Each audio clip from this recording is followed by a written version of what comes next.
world's superhero population has been infected with a virus which turned them into unpainted miniatures. Rob the board game miniature painter. Shall lay waste to that pile of gray shame?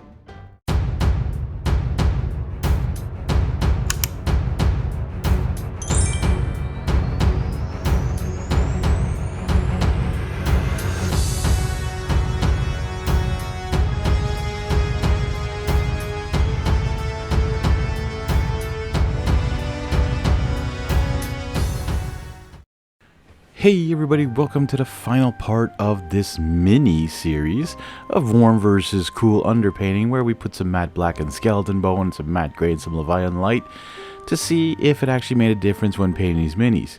And we're painting Rhino this time. That's right, he's one of the Sinister Six, and he doesn't have green on him.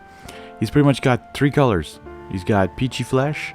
We're going to do something else with him after, but the main color is Gravelord Gray.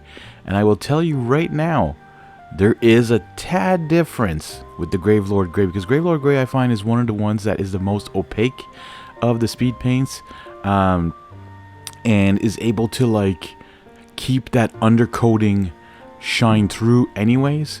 So this will make his skin a little bit more blue, in this case a little bit more grayish blue, and the other one a little bit warmer, have a little bit more beige to a little bit more flesh looking to it.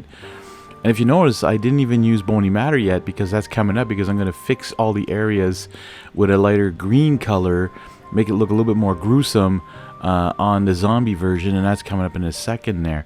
I hope you guys enjoyed this mini-series. Get it? Mini-series? Such a fun pun. On the 7 or 14 miniatures I painted for Zombicide Marvel Zombies.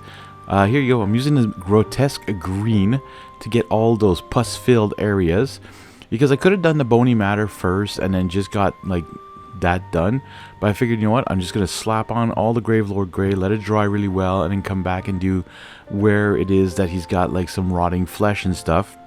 Now I could have left it like this and left them like really gross, but then of course my bony matter has to come in and finish off the job, right? I mean, you don't have a choice.